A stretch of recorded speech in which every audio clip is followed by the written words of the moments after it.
Every story of human history begins on familiar ground deserts. Jungles, rivers where civilizations rose and fell, but there is one place that remains untouched in the textbooks. One place so isolated that its silence has always been mistaken for emptiness, and that is Antarctica. Picture it, an entire continent, twice the size of Australia, buried beneath ice thicker than skyscrapers, where winds scream at more than 100 miles an hour, and darkness swallows the land for months at a time. From above, it looks dead, white and endless, but anyone who has studied it closely knows this is no ordinary wasteland.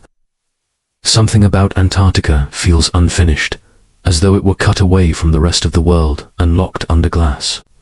Scientists say it has been frozen for millions of years, but ancient maps suggest otherwise.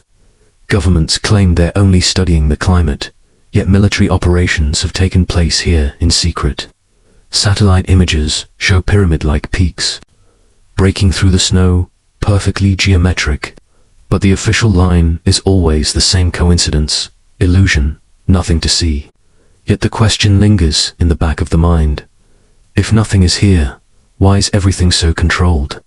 Why is Antarctica, the only continent on Earth, governed by a treaty so strict that no one can simply explore it freely? The deeper you look, the stranger it gets. And before long, you start to feel that maybe Antarctica isn't just another continent, it's the last hidden chapter of human history. Or perhaps the first. Tonight, we enter that frozen silence together. We'll walk through the stations where people live at the edge of survival. We'll look at maps that shouldn't exist. We'll question legends of underground civilizations. And we'll pull back the veil of secrecy wrapped around the coldest land on Earth. Sit back, relax, and let the ice winds carry you deeper. This is not the Antarctica you were taught in school. This is a forbidden world, an ancient mystery, and perhaps the key to understanding who came before us and why they may have never left. The question that hangs in the frozen air is simple, but unsettling. Is Antarctica empty, or is it hiding everything we were never meant to find? At the southern tip of Ross Island, where volcanic rock meets the endless white horizon, lies McMurdo Station, the largest outpost humans have ever built. In Antarctica, at first glance, it looks almost ordinary. Rows of warehouses, fuel tanks, gravel roads. But when you remember that everything here had to be shipped across thousands of miles of ice-choked sea, it begins to feel less like a town and more like a defiant camp at the edge of the world. Over 1,000 people live here during the summer months. Scientists, engineers, cooks, mechanics. A small army dedicated to keeping the station alive. And when winter arrives, that number shrinks to fewer than 2. Imagine the sound of howling winds rattling the walls. The temperature dropping to 80 below. The sun vanishing for months as darkness swallows the entire landscape. Life here is a constant negotiation with death.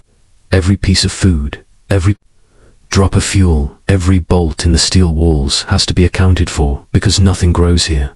Nothing survives on its own. Yet McMurdo is more than a research base, it is a symbol, proof that humanity can stake a claim on the most hostile land on Earth. A few hundred miles inland sits the Amundsen Scott South Pole Station, perched directly at the axis of the planet, where the world spins beneath your feet like a silent machine. To the east, hidden in the endless white, is Vostok Station, where Russian researchers drilled into a lake sealed off beneath 2 miles of ice for over 15 million years.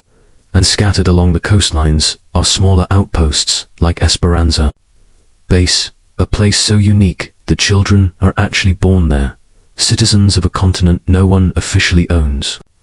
Taken together, these stations form a fragile chain of human presence, but when you step back, you realize how tiny it all is compared to the vastness of the land itself. Antarctica dwarfs everything, and while the stations look like signs of conquest, they are really signs of survival, small flickers of light pressed against a wall of infinite cold. And so the question grows stronger. It takes this much effort for us to exist here now. How could anyone have been here before? And if they were, what knowledge or power would they have needed to not just survive, but thrive, in a land where nature itself is designed to erase all traces of life.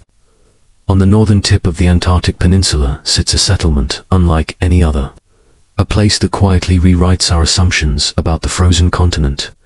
This is Esperanza Base, built by Argentina, and unlike McMurdo or the South Pole Station, it is not just a research outpost, it is a community.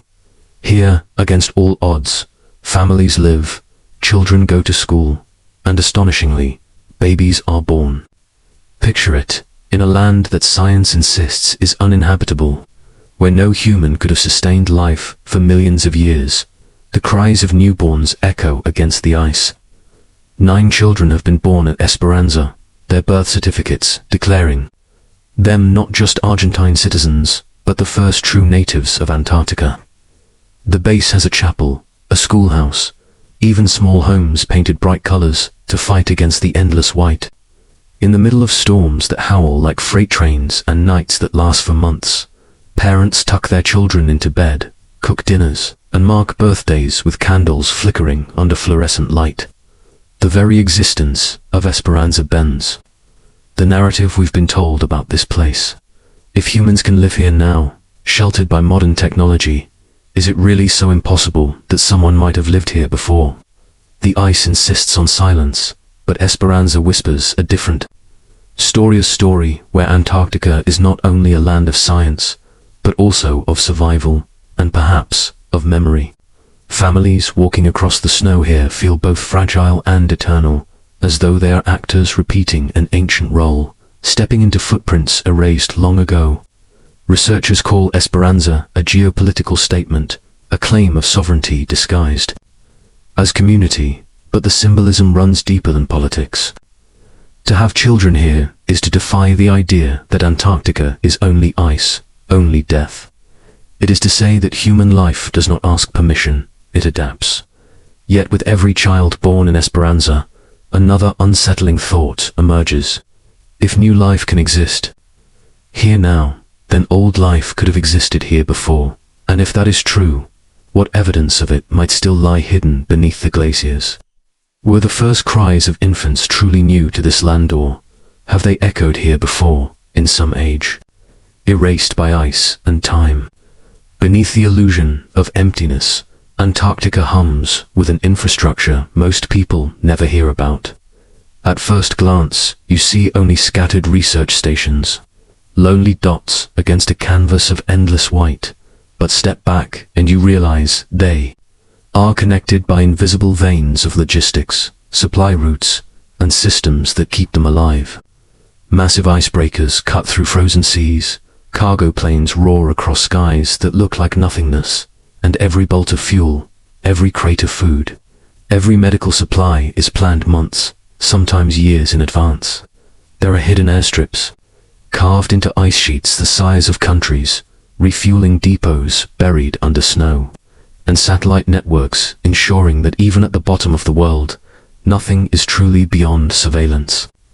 Governments tell us these networks exist for science, but the sheer scale of the operation suggests something more: a continent with no permanent population, yet guarded and maintained with the complexity of a small nation. The Antarctic Treaty, signed in 1959, insists on peace and cooperation, yet its rules create a chokehold on access. No one simply wanders here, no private adventurer explores freely. Everything is tracked, permitted, approved. Environmental protection is the official reason, but restrictions are enforced with the weight of international law, as though what lies beneath the ice must remain untouched. Ships are rerouted from certain areas, airspace is restricted, and vast specially protected zones are sealed off from prying eyes. To outsiders, Antarctica looks like a blank page. To those who know the networks, it is a heavily managed vault. Supplies arrive like clockwork, stations communicate across thousands of miles, and the land is carved into zones of access and zones of silence. For a place with no economy, no native population, and supposedly no secrets, Antarctica is controlled with surprising precision, as though guarding not what is visible, but what lies buried. And so the mystery deepens. If this is only about science, why does it resemble a fortress? Why are resources poured endlessly into maintaining a frozen land no one can own, no one can farm, and no one can settle? Some whisper it is about what lies under the ice, fossils, ruins, even remnants of civilizations lost to time. Others say it is about power, the last unclaimed space on Earth, controlled in silence before the world ever learns its truths. The infrastructure exists, massive and unyielding. But the question lingers, what exactly is it supporting? And what exactly is it hiding?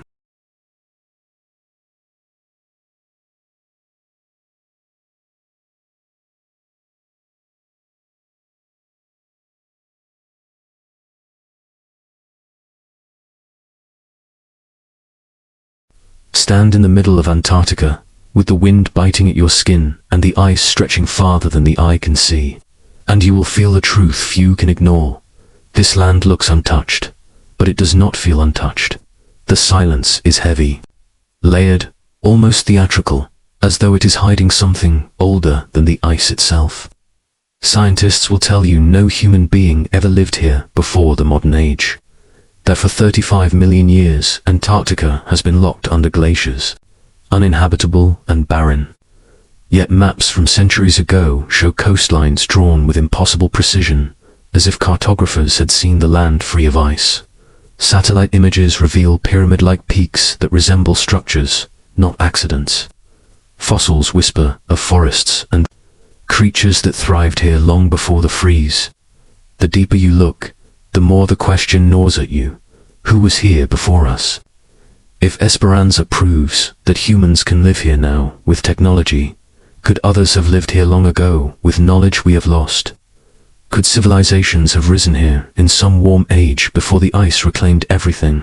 Every blizzard, every avalanche, every storm seems less like weather and more like a curtain, shielding a stage where a forgotten history once played out.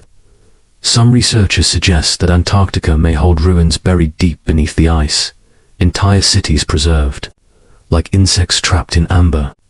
Others argue that it could have been the seat of myths we only half remember: Atlantis, Hyperborea land spoken of in whispers across cultures separated by oceans. Still others dismiss it all as coincidence, illusions stitched together by imagination, and yet the feeling remains. Antarctica is too vast, too secretive, too fiercely guarded to be just an empty wilderness. When you hear that ancient cartographers mapped its coasts centuries before modern explorers ever set foot there, the silence of the ice begins to sound more like resistance, as if the land itself does not want its story told. Perhaps we are the first to walk here, or perhaps we are only the latest to arrive, fragile and curious, stumbling into a frozen archive written not in stone or paper, but in layers of ice that hide everything except the questions. The haunting thought refuses to melt away. What if the first footprints on Antarctica were not ours, and what happened to those who left them? In the year 1513, long before satellites traced coastlines from orbit or submarines mapped the ocean, Flor, an Ottoman admiral named Eerie, drew a map that would haunt historians for centuries. On a sheet of gazelle skin, he outlined parts of Europe, Africa, and South America with startling accuracy. A feat that alone would have secured his place in cartographic history. But what unsettles researchers most is what appears at the bottom of that map, a landmass that looks strikingly like the northern coastline of Antarctica 300 years before explorers ever set foot there. More troubling still, the map shows this Antarctic coast not buried under glaciers, but open, detailed, and ice-free. Officially, Antarctica was not discovered until 1820, and even then, its outline remained uncertain for decades. So how did an admiral in the early 16th century chart a land he should not have known existed? Eerie himself admitted that his work was not original. He said he had compiled the map from dozens of older sources, charts, records, and ancient documents that had survived through conquests and trades, some even dating back to Alexander the Great. If true, then the knowledge of Antarctica predates the age of exploration by millennia. Some scholars argue the landmass at the bottom of the map is simply a distorted view of South America, stretched and exaggerated as maps often were at the time. But others cannot ignore the uncanny resemblance, the way its curves match the true Antarctic coast beneath the ice. If Peary Race was indeed copying older maps, then whoever created those originals must have seen Antarctica in a different age when ice had not yet entombed it. The gazelleskin parchment becomes more than just a map. It becomes a fragment, a forbidden history, a hint that ancient navigators traveled farther, saw more, and remembered things that modern history has forgotten. Was the Peary Race map an accident of imagination, a mistake of scale, or was it a clue left behind, an echo of civilizations who sailed icy waters long before we believed it possible? Each interpretation only deepens the mystery, and like the frozen continent itself, the map offers no answers, and we answers only the outline of a question that refuses to fade. For centuries before Antarctica was confirmed, mapmakers filled the bottom of their charts with a shadow continent they called Terra Australis Incognita, the unknown southern land. It was imagined as a vast counterweight to the continents of the north, a necessary balance to keep the earth steady. Most scholars believed it was pure speculation, a guess drawn from philosophy rather than observation. Yet when the icy continent was finally sighted in the 19th century, the resemblance was uncanny.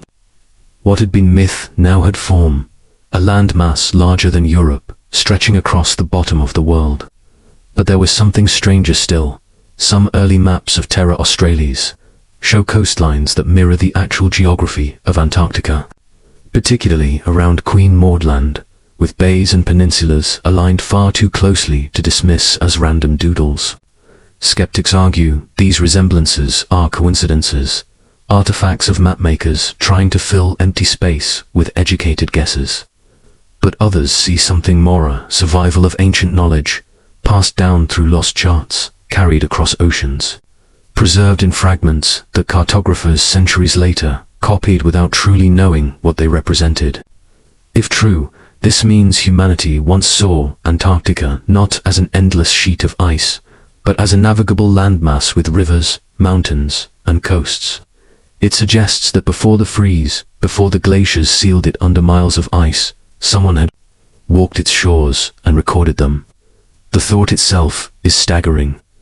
To imagine ancient seafarers braving waters of the far south is to rewrite our idea of exploration. Pushing it back thousands of years before Columbus, before Magellan, before the age we call discovery.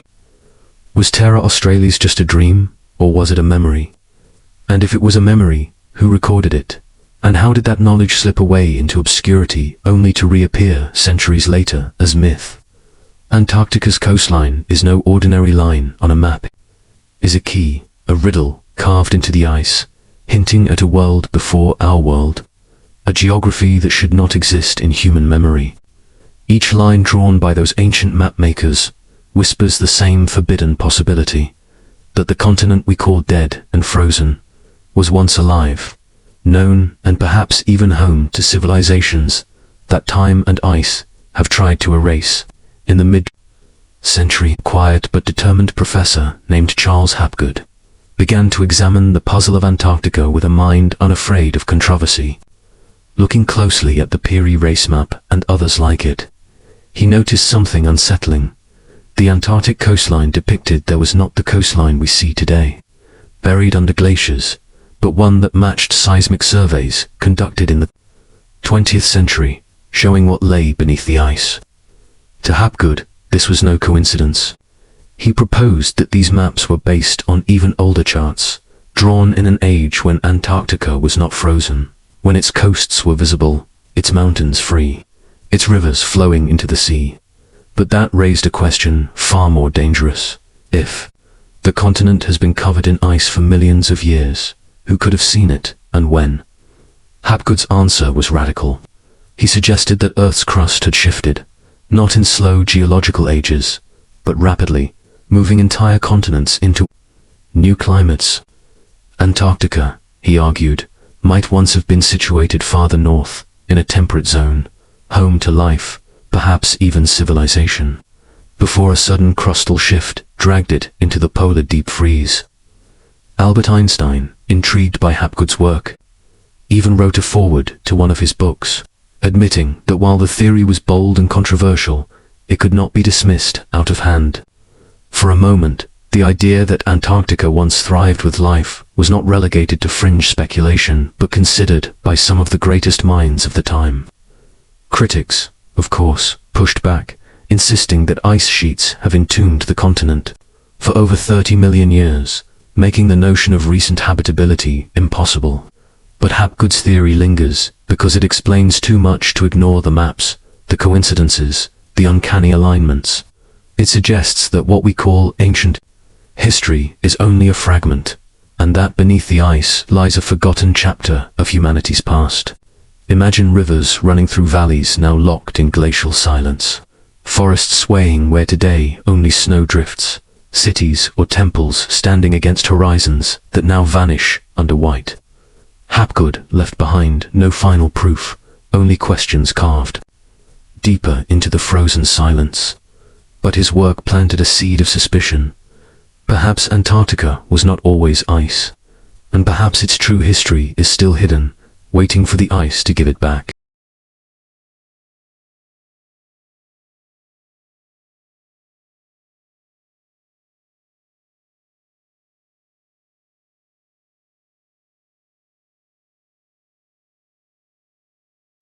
Every time the Peary race map is shown, every time Terra Australis is compared to the true Antarctic coastline, the same argument ignites: was it all coincidence? Or are we glimpsing forbidden knowledge, fragments of a history erased? Skeptics say the similarities are illusions, a trick of the eye, mapmakers sketching guesses that by chance aligned with truth. After all, cartography in the 16th century was riddled with distortions. Continents stretched, rivers misplaced, oceans misjudged. Couldn't Antarctica be just another error, magnified by imagination? Yet the coincidences pile higher than comfort allows. How does a coastline buried under ice for millions of years appear with uncanny accuracy on a gazelle-skin parchment? How do multiple maps across centuries repeat the same shapes and outlines, as if copying from a source now long gone? And why do these maps sometimes show rivers and mountains that modern science confirms lie beneath the ice? Coincidence can explain one mistake, perhaps two, but when the patterns repeat, when different cartographers across different ages draw the same forbidden lines, coincidence begins to sound less like science and more like denial. The forbidden knowledge theory suggests that long before the civilizations we know, before Rome, before Egypt, before Sumer, there were people with the ability to chart the globe, people with ships or technologies lost to us now. Their records, scattered and hidden, might have survived in secret libraries, carried across empires, whispered through conquerors until fragments fell into the hands of mapmakers like Peary race. If true, then Antarctica is not merely a frozen wilderness, it is the tomb of memory itself, the keeper of knowledge humanity was never meant to lose. But here lies the danger. To admit this possibility is to rewrite history, to suggest that the story we tell of our beginnings is incomplete. Institutions resist this idea, preferring coincidence over confrontation. And yet, the ice keeps its silence, and the maps keep whispering. Each one forces the same uncomfortable question: were the ancients capable of more than we allow, or are we clinging to a version of history designed to keep us blind? The debate itself becomes part of the mystery, and like the frozen winds of Antarctica, it refuses to rest. In 2016, satellite images of Antarctica sparked a wave of fascination and unease. Amid the endless white, where only jagged mountains should break the horizon, several peaks appeared with uncanny precision shapes, not rough and chaotic like natural formations, but triangular, symmetrical, strikingly similar to pyramids. Some rose over 400 feet tall, their sides sloping in angles that seemed deliberate, their silhouettes resembling the iconic structures of Giza. For many, It was nothing more than pareidolia, the human tendency to see patterns where none exist. Geologists pointed to Nunnet's mountain peaks that pierce through the ice as the obvious explanation. Weathering, they said, combined with millennia of erosion, could carve peaks into shapes that mimic design. But to others, the images were impossible to dismiss. The lines were too clean, the proportions too exact, the resemblance too sharp to be mere chance. And the question lingered: if civilizations once flourished on a temperate Antarctica, would they'd not have left monuments, markers, evidence of their presence? Pyramids, after all, are not unique to Egypt. They rise in Mexico, Sudan, China, and across the world, symbols of power, knowledge, and eternity repeated across cultures with no known connection. To imagine them here, beneath the Antarctic sky, is to consider the possibility of a lost chapter in the same story, a continuation of a pattern as old as human civilization itself. The satellite images remain debated, dismissed by some, embraced by others, but what cannot be denied is the curiosity they awaken. Why do we find pyramids everywhere humanity touches? And why do these Antarctic peaks echo their form so perfectly? Are we looking at tricks of geology, or ruins peeking through the ice, too stubborn to be erased entirely? The frozen continent offers no answers, only shadows cast across the snow. But the image of a pyramid standing against the polar winds lingers in the imagination. A reminder that even in the most hostile place on Earth, the fingerprints of design may still be hiding. And so, once again, the debate returns to the same haunting divide: coincidence, or a clue left by a forgotten civilization, one that lived and built here long before the ice claimed everything. When the images of the Antarctic pyramids surfaced, official voices moved quickly to dismiss them. Geologists explained the formations as natural peaks called nunataks, the tips of mountains that protrude through the ice sheet. Erosion, they said, combined with freezing and thawing, could sculpt angular shapes, giving the illusion of human design. To most scientists, this was the end of the story. Nature, after all, often produces geometry hexagonal basalt columns in Iceland, perfectly round boulders in New Zealand, diamond-shaped crystals in caves. Why should Antarctica be any different? And yet, the shapes themselves defy easy dismissal. The slopes of some of these Antarctic peaks measure at near-perfect angles of 40 to 45 degrees, proportions strikingly similar to those of pyramids built across the world.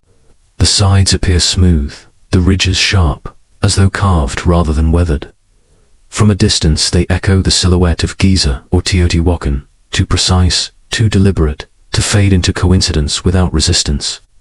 If it were one peak, perhaps the explanation of chance would suffice. But there are multiple, scattered across the frozen land, each one bearing the same triangular symmetry. It is as if a pattern repeats itself, daring the mind to ask whether the earth itself is shaped by intention, or whether something once shaped it. Skeptics argue the eye deceives, that satellite images magnify shapes and shadows into illusions of design. Supporters counter that the sheer precision of the geometry demands reconsideration. And in the middle lies the silence of Antarctica itself, refusing to clarify. If they are truly pyramids, then we face a seismic revelation, evidence of human, or perhaps pre-human, builders on a continent officially uninhabitable for tens of millions of years. If they are natural, then why do they mimic so perfectly the forms we associate with civilization, power, and knowledge? Either way, the shapes spark the same haunting thought. The ice hides, conceals, erases. But every now and then, something sharp, something angular, something impossible breaks through, whispering that the frozen surface is not as empty as it seems. And in that whisper lies a deeper mystery. Are we seeing only mountains, or are we looking at the remnants of a forgotten architecture buried beneath the weight of time and ice? In the heart of Antarctica rise the Ellsworth Mountains, a jagged range stretching across hundreds of miles, their peaks towering nearly 3 miles above the ice. To the casual eye, they are just mountains locked in eternal frost. But to scientists who have studied their layers, they tell a story that challenges everything we think we know about this continent.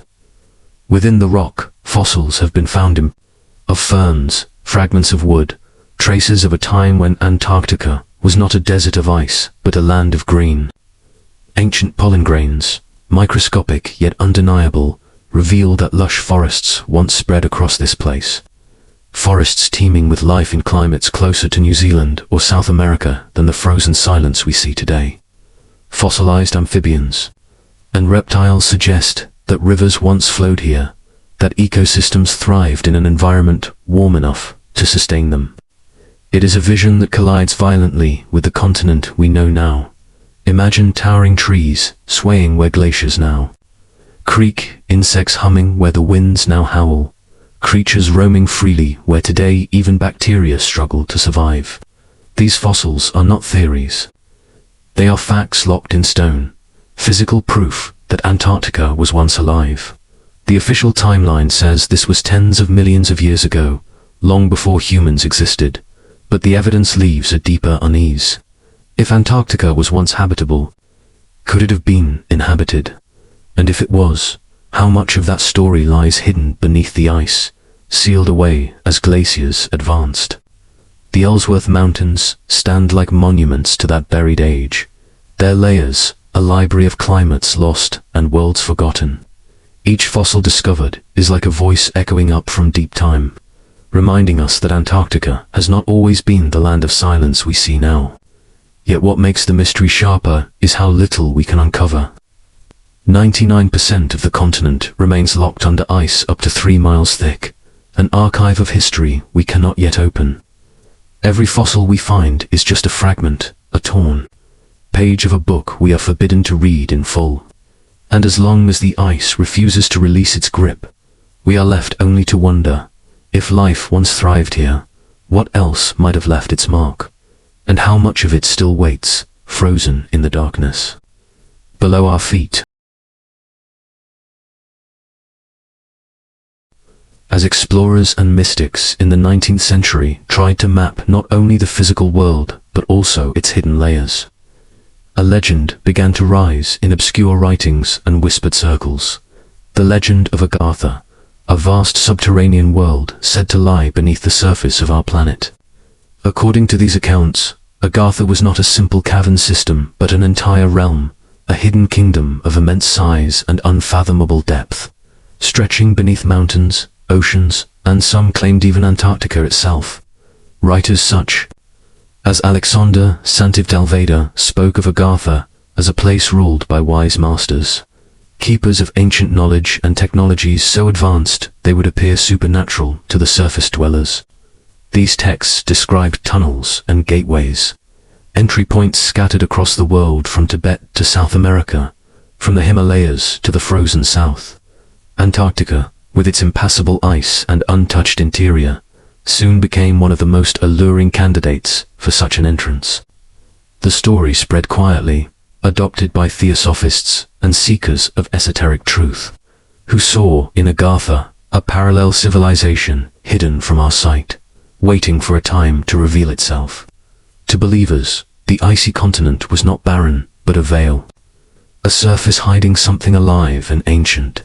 Skeptics dismissed the accounts as fanciful tales, a blend of myth, mysticism, and imagination. Yet the persistence of the idea gave it power. Why did so many separate cultures, from Tibetan lamas to South American shamans, speak of inner worlds and subterranean realms? Why did the imagery echo across continents and centuries, as if describing a shared memory of something half forgotten?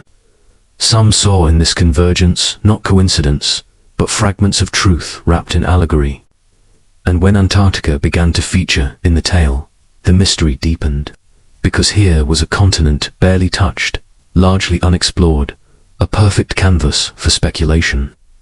If any place on Earth could hide such a gateway, it would be Antarctica. Land where maps ended, where compasses faltered, where the silence itself seemed to guard secrets. The legend of Agartha thus became fused with the frozen continent, and as explorers of the modern age prepared to push deeper into heart the whispers grew louder. Was Agartha just myth, or was the ice hiding a passage to something beyond imagination? The 19th century had planted the seed, but it was the 20th century that would feed it with sightings, expeditions, and tales too strange to dismiss.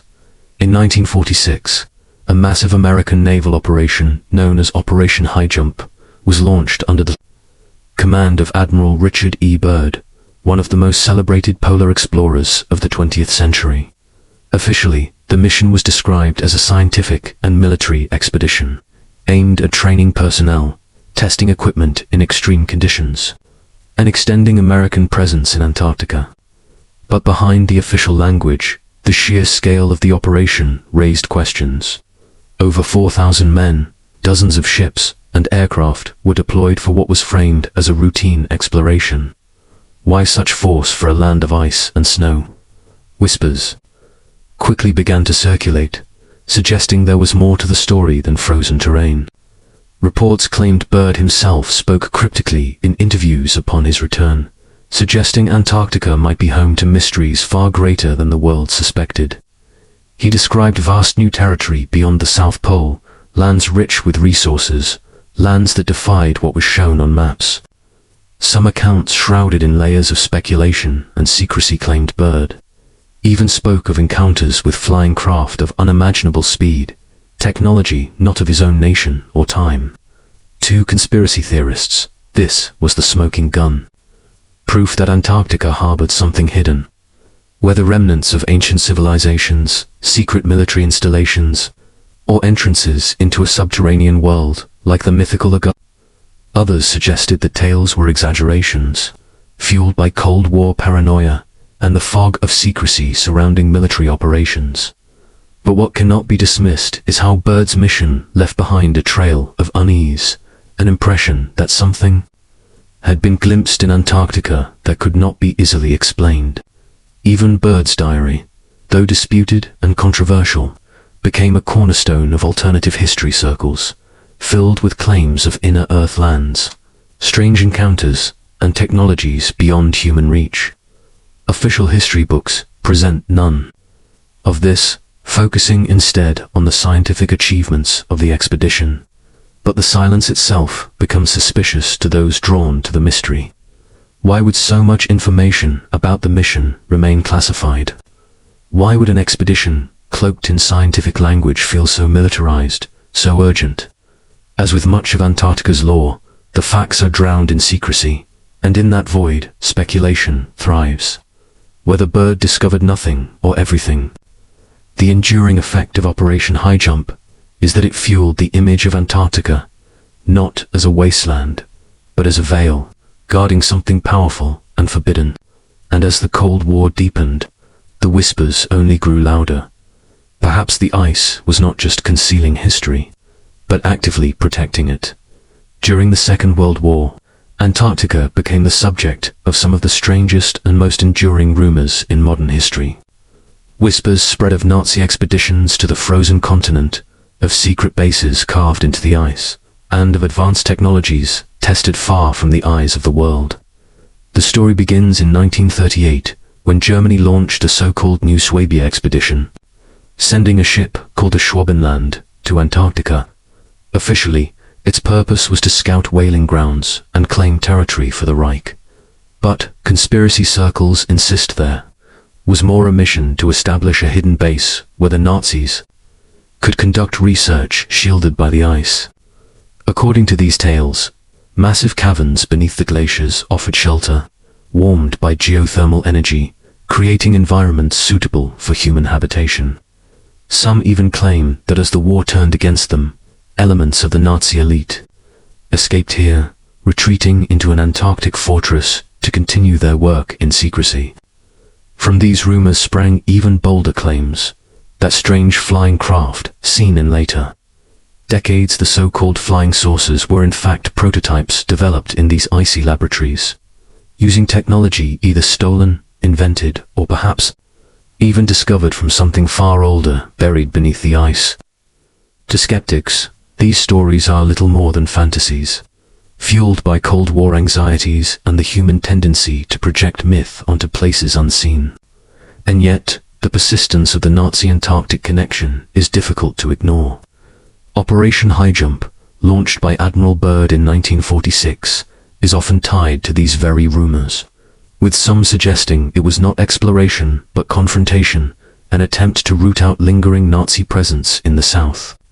Official records make no such claim, but the sheer size and speed of Byrd's mission give fuel to those who see hidden motives. Even today, maps of Antarctica labeled Neuschwabenland circulate in conspiracy forums, their strange symbols and notations adding weight to the narrative of a frozen fortress lost in time. Whether or not these bases ever existed, the myth of them has become inseparable from Antarctica's mystery. For believers, the ice does not only hide fossils or forgotten pyramids, hides the ambitions of men who sought ultimate power, and perhaps touched upon something they were never meant to find. The question lingers like a shadow on the snow. Did the Nazis vanish into history, or did some of them vanish into the ice, leaving behind secrets that remain buried in the silence of Antarctica's depths? In 1959, a curious agreement was signed by 12 nations, later expanded to over 50, the Antarctic Treaty. On the surface, it was a noble gesture, a pact that declared the frozen continent a land for peace and science, free from military activity, nuclear testing, or territorial disputes. No country would own it, no one could exploit it, and all research would be shared. At first glance, it seems like an idealistic vision of international cooperation. Yet beneath that idealism lies a peculiar truth. Antarctica became the only place on Earth where borders, politics, and conflict were put aside almost overnight. Why? Why would rival nations in the height of the Cold War agree so easily on anything, let alone on a landmass the size of the United States and Mexico combined, rich in resources like coal, oil, and minerals? To conspiracy theorists, the treaty itself is a red flag, a sign that something far more significant than penguins and ice lies hidden there. They argue that the treaty functions less as an invitation to exploration and more as a barrier, a wall of secrecy ensuring that no private citizen, company, or outsider can dig too deeply into the continent's mysteries. Only select expeditions, heavily monitored and controlled, are permitted. No mining, no colonization, no settlements rules that make Antarctica a frozen fortress of silence. To some, this restriction exists because the ice conceals ancient ruins, evidence of civilizations that would rewrite history if revealed. To others, it is because hidden technologies, or even gateways to another world, remain buried, and governments cannot risk them falling into the wrong hands. The official explanation is simpler: to protect the fragile ecosystem and avoid conflict. But here lies the tension. No other wilderness on Earth is guarded with such fierce unity. Why is Antarctica different? For a land supposedly devoid of life and importance, it is guarded as though it were the crown jewel of the planet. The treaty has endured for over 6 decades, unbroken and unquestioned at the highest levels. And so Antarctica remains closed, locked away not by nature alone but by law, sealed by the signatures of nations who rarely agree on anything else. It is this veil of control that fuels the mystery further. The treaty is not only a pact, it is a gate. And whenever gates are built, one cannot help but wonder what exactly is being kept from us on the other side. In the 1960s and 70s, as scientists began conducting detailed surveys of Antarctica, they stumbled upon something strange: magnetic anomalies, vast regions where the Earth's magnetic field behaved in unexpected ways. Instruments would swing wildly, compasses would falter, and data hinted at massive structures buried deep beneath the ice. One of the most famous discoveries came in 2001, when researchers using ice-penetrating radar identified an enormous anomaly beneath the Wilkesland region of East Antarctica. The readings suggested a circular structure over 300 miles across, buried under miles of ice, with a dense mass at its center. Some scientists speculated it could be the remains of an ancient asteroid impact, a crater so vast it might have triggered the Permian Triassic extinction, wiping out most life on Earth. But to others, the anomaly looked less like random geology and more like something intentional, perhaps the buried ruins of a colossal structure, older than recorded history, hidden, where no human could stumble upon it.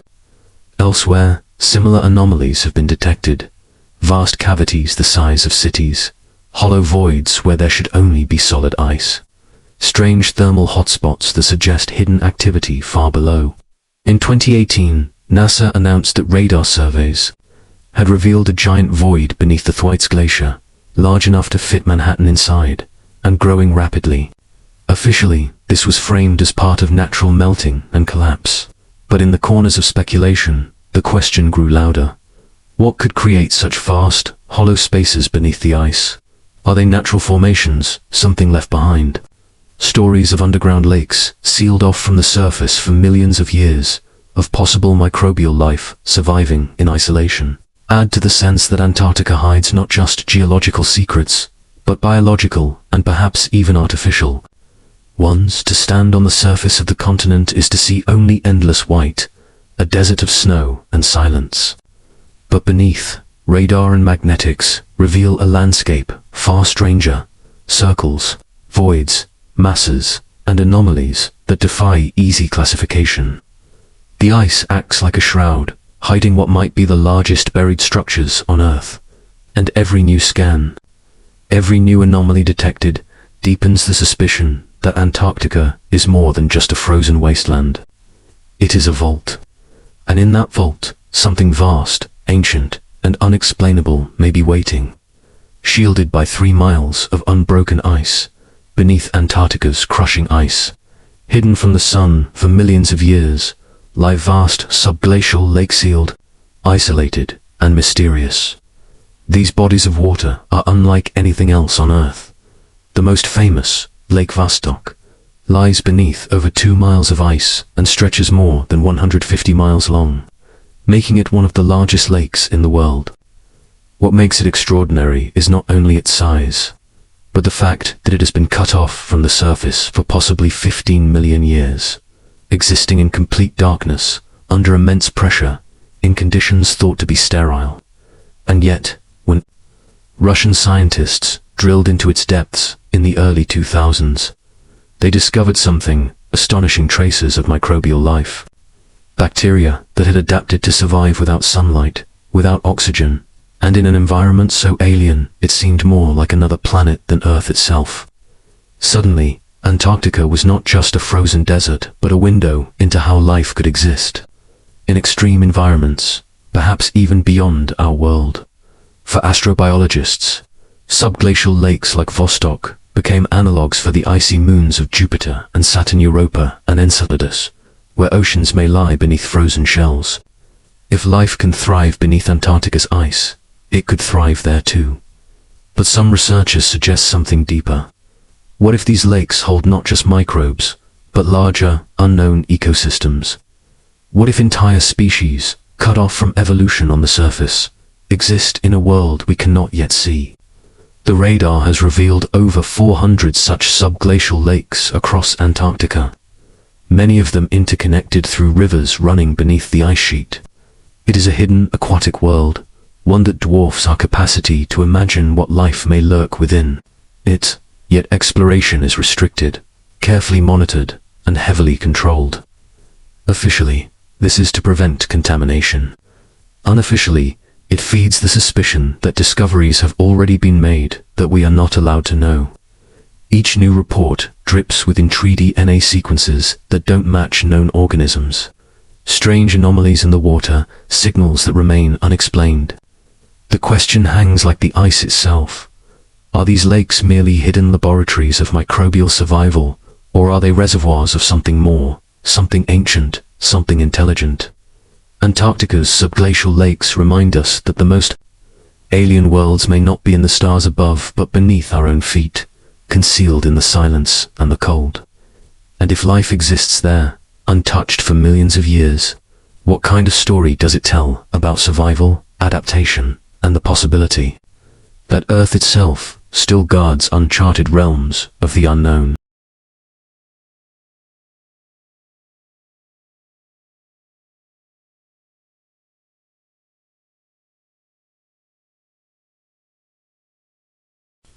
when Russian scientists finally breached the icy barrier above Lake Vostok in 2012. After decades of drilling through more than 2 miles of ice, the world held its breath. Here was a lake untouched for at least 15 million years, a self-contained biosphere preserved in darkness, pressure, and isolation. The first samples brought up were frozen water cores, sealed quickly, guarded tightly, and then quietly flown back to laboratories in Russia. At first, officials announced only fragmencies. There were bacteria, but nothing beyond what could be expected. Yet the secrecy surrounding the samples told a different story. Reports surfaced of DNA sequences that did not match known organisms, findings that were then retracted or quietly buried in academic journals. Some whispers claimed that entire organisms had been detected, life forms so strange they did not fit the familiar tree of life, while others suggested the water contained compounds or signatures hinting at something far more unusual. The deeper layers of Lake Vostok remain even more tantalizing. Scientists have theorized that geothermal vents might line its floor, creating pockets of warmth and nutrients conditions in which complex life, perhaps even fish or larger organisms, could survive. Yet the true depths of Vostok have never been openly explored. After initial announcements, details grew scarce. Why were the samples sealed so quickly? Why did conflicting reports emerge, some suggesting contamination, while others hinted at something extraordinary? Conspiracy theorists argue that discoveries were made but withheld, either because they were too destabilizing to release, or because they revealed something humanity was not meant to know. The fact that Vostok sits directly beneath one of our largest magnetic anomalies only deepens suspicion. Was the drilling meant solely for science, or for probing something else hidden below? In the end, Lake Vostok became not just a scientific wonder, but a mystery wrapped in secrecy. Another piece of Antarctica's puzzle. The surface story says microbes were found, nothing more. The unspoken story whispers of sequences that should not exist, of samples locked away, of findings that have yet to see the light of day. And so Lake Vostok remains like a sealed vault, holding within its waters either the most profound biological discovery of our age or, perhaps, a secret so strange it cannot yet be spoken. The ice above has kept it sealed for millions of years. Perhaps, some say, it was never meant to be opened at all. For a land supposedly dedicated to open science and peaceful exploration, Antarctica is riddled with secrecy. Scattered across the continent are areas marked as restricted or off-limits, zones where even accredited scientists are denied access without special clearance. Some of these are framed as necessary protections for delicate ecosystems or safety concerns due to treacherous terrain, but others carry no such simple explanation.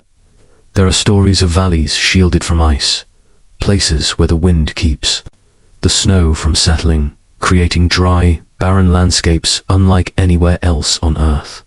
The most famous of these is the McMurdo Dry Valleys, a place so alien it resembles the surface of Mars, where almost no snow falls and the air is so dry life barely clings to existence.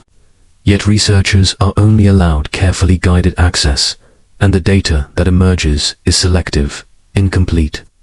Elsewhere, satellite imagery shows blurred or blacked-out patches across Antarctica's surface, fueling suspicion that entire regions are hidden from public view.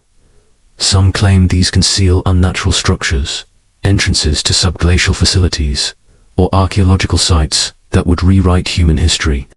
Then there are reports of military-like installations, guarded airstrips, and flights diverted from certain coordinates without explanation. Pilots who have crossed Antarctic skies tell of orders to avoid specific regions, despite them being seemingly featureless stretches of ice. Even bases that are accessible often keep large portions underground, their true scale and purpose veiled. In secrecy, officially, this is framed as necessity storage, protection against the cold, logistics. Unofficially, it raises an old question. What exactly is being hidden beneath the ice?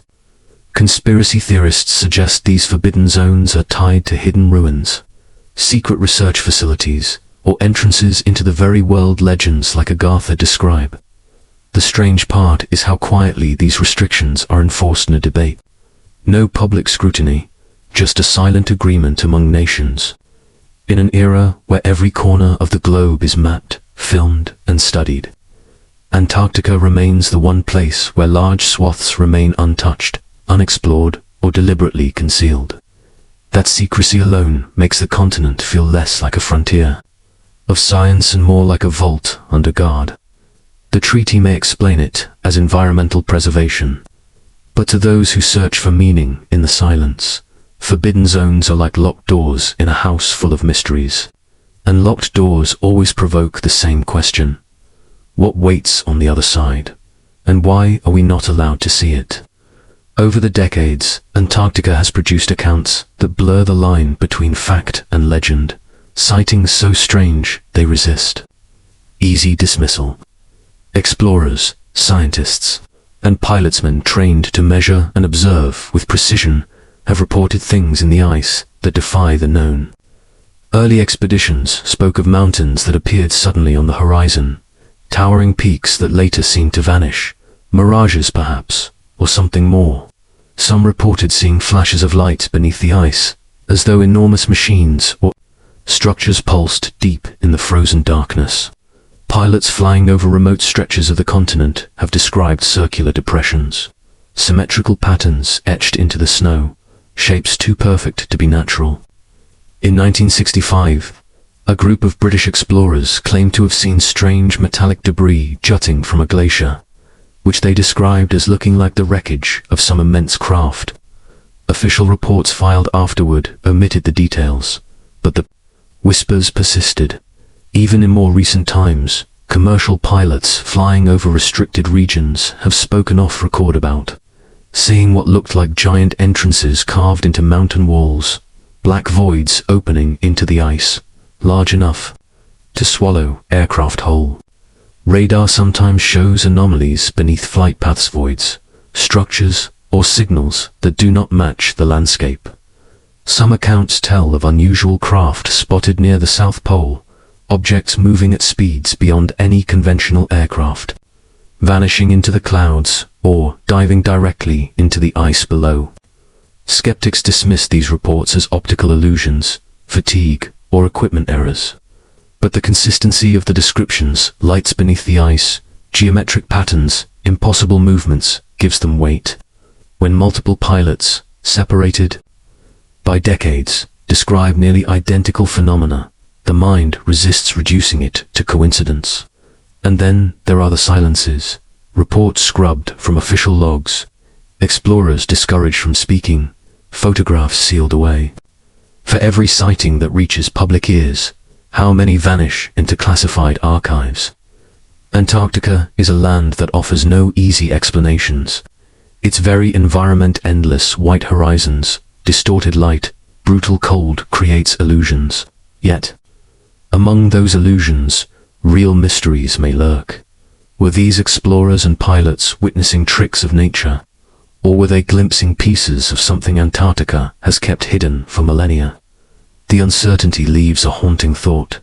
If such sightings are only the fragments that escaped suppression, what remains unseen, unspoken, still locked within the silence of the ice?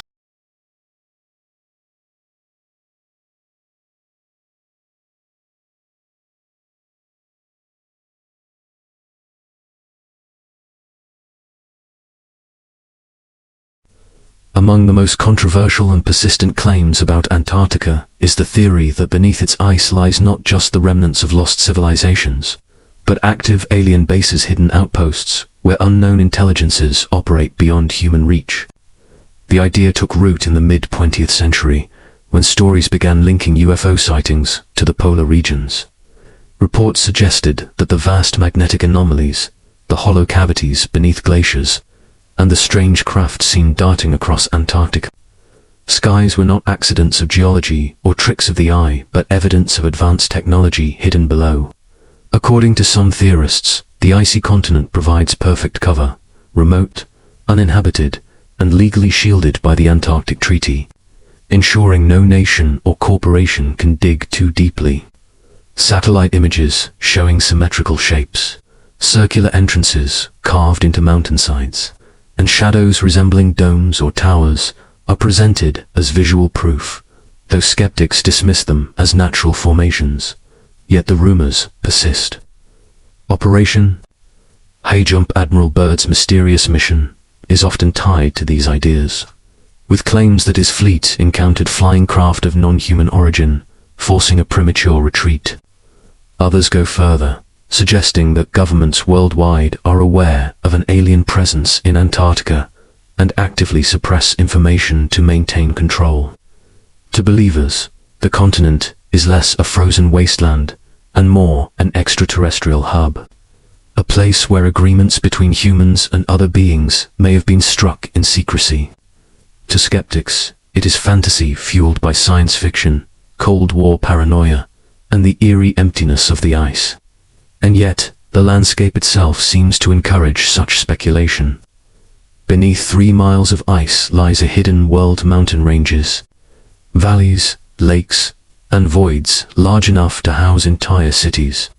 If advanced civilizations, alien or otherwise, sought to remain unseen, few places on Earth could provide a better refuge. Each strange radar reading, each blurred satellite photo, each unexplained sighting feeds the narrative that Antarctica conceals more than geology. The ice becomes less a natural barrier and more a curtain, drawn tightly to hide what moves behind it. Whether these bases are real or imagined, their presence in the collective imagination makes Antarctica feel less like Earth's last wilderness and more like Earth's greatest secret. And in the end, the silence of the continent only deepens the suspicion. For if there is nothing there, why is so much effort spent ensuring we never truly look too closely? One of the strangest threads in Antarctica's web of mystery comes not from satellites or radar, but from centuries-old maps. The most famous is the Peary Race map of 1513, drawn by an Ottoman admiral who claimed to have based it on even older charts. What makes this map unsettling is that it appears to depict the coastline of Antarctica centuries before the continent was officially discovered. And crucially, without its ice cover. Geographers who studied the Peary Race map noted uncanny similarities between its southernmost landmass and the actual outlines of Queen Maud Land, now buried beneath a mile of ice. To believers, this suggests that whoever created the source maps had knowledge of Antarctica in a time when it was free of its icy shroud, perhaps tens of thousands of years ago. Other maps, like those of Orontius Phineas in the 16th century, seem to echo the same anomaly, showing southern continents with rivers, mountains, and coastlines that bear eerie resemblance to Antarctica's hidden terrain, revealed only by modern radar. The official explanation is that these maps are coincidences, distortions, or imaginative guesses by cartographers working with limited knowledge. But skeptics argue the precision is too striking to be dismissed as accident. How could men in the 1500s have charted coastlines buried under ice for millennia? Some suggest the maps are remnants of a far older, advanced civilization that once mapped the globe with technology long lost. Others propose they may have been drawn using knowledge passed down through forgotten seafaring cultures, echoes of an age before the ice consumed the South. To those drawn to Antarctica's enigma, the maps stand as tantalizing proof, evidence that someone, long before recorded history, saw the continent as it truly was. If this is true, then human history may be missing an entire chapter on age. When Antarctica was green, inhabited, and mapped with precision beyond the capabilities of the societies we credit with such knowledge. Whether these maps are coincidences or revelations, they feed the same haunting suspicion that our picture of the past is incomplete, that a world existed before ours whose memory survives only in fragments, preserved not in stone but in parchment. And Antarctica, veiled in ice, may be the tomb of that forgotten world, its secrets buried but not entirely erased, long before explorers set foot on the frozen continent. Whispers of a great southern land existed in myths, maps, and oral traditions. Across the world, ancient Greek philosophers spoke of terra australis incognita, vast, hidden land at the bottom of the earth, necessary, they reasoned, to balance the land masses of the north. Medieval scholars echoed this belief, depicting a southern continent on their maps centuries before anyone knew what lay beyond the roaring southern ocean. But the idea of a secret world at the bottom of the earth did not belong to Europe alone. In Hindu cosmology, tales of subterranean realms known as Patala describe lands of immense beauty hidden beneath the earth's surface, sometimes linked by scholars to Antarctica's mysterious hollows. In Norse sagas, icy worlds of endless cold Niflheim echo, with imagery that sounds hauntingly like the desolate Antarctic wastelands. Even among the indigenous peoples of South America, stories were told of great lands to the far south, unreachable yet powerful, places of spirits and ancestors beyond the seas. Some researchers see these myths as pure coincidence or metaphor, but others ask, could these recurring images be distorted memories of real knowledge? Could ancient sailors or lost civilizations have glimpsed the ice-free Antarctica and preserved its existence in stories that echoed across cultures for millennia? The eerie consistency of myths describing frozen realms at the world's edge raises unsettling questions. Were they allegories born from imagination or fragments of truth, passed down in symbols and sagas, waiting for us to decode? What's striking is how mythology often frames these lands not just as cold and empty, but as sacred, forbidden, and powerful. Antarctica, in this lens, becomes more than a continent. It becomes an archetype of hidden knowledge, a threshold between the known and the unknowable. Each culture, from Greeks to Vikings to Andean peoples, paints Antarctica not merely as geography but as mystery, a realm set apart, veiled in silence. Whether these myths emerged from human intuition, distant memory, or actual contact with an ancient Antarctica now lost beneath ice, they enrich the enigma. For even before explorers risked their lives in the frozen seas, humanity already dreamed of the white continent. The question that lingers is this: did we dream it into being, or were we remembering something we once knew? As we reach the end of this journey, Antarctica remains less a place than a question, a riddle of ice and silence that refuses to yield its answers. For centuries, explorers, scientists, dreamers, and storytellers have looked to the frozen south and seen in it not just a continent, but a mirror of our own limits, a canvas for our deepest fears and wildest theories. From the pyramids rumored to rise through snow, to the ancient maps that appear to trace its hidden coastlines, to the myths that spoke of a great land at the world's edge long before modern discovery, Antarctica has always been more than geography. It is a threshold. Beneath its ice, entire mountain ranges lie concealed, lakes sealed off for millions of years, and perhaps even the remnants of ecosystems or civilizations forgotten by history. Yet its future is no less mysterious. As the ice sheets melt under the weight of a warming planet, Antarctica may reveal secrets long entombed, fossils that rewrite timelines, structures that challenge belief, or biological life that forces us to confront what evolution can achieve in isolation. The Antarctic Treaty, a rare pact of peace in a world of division, ensures no nation claims it, no armies march upon it, and no permanent colonization scars its surface. And yet, research stations grow, satellites map its every ridge, and private companies eye its resources with silent hunger. Perhaps Antarctica is waiting for us, or perhaps it is warning us, reminding us that some realms are not meant to be mastered. In the end, the white continent holds tight to its enigmas.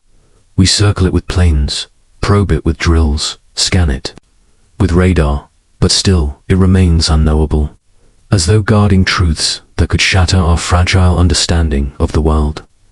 And so, the mystery endures. As you listen now, somewhere the katabatic winds are sweeping across glaciers that will outlast us, across peaks higher than the Alps hidden under ice, across lakes sealed in silence since the dawn of time. Antarctica waits, patient, timeless, untamed. The last blank space on the map is not empty, it is full of secrets. And the question that lingers, haunting, echoing beyond the ice, is this: when those secrets are finally revealed, will we be ready to face them?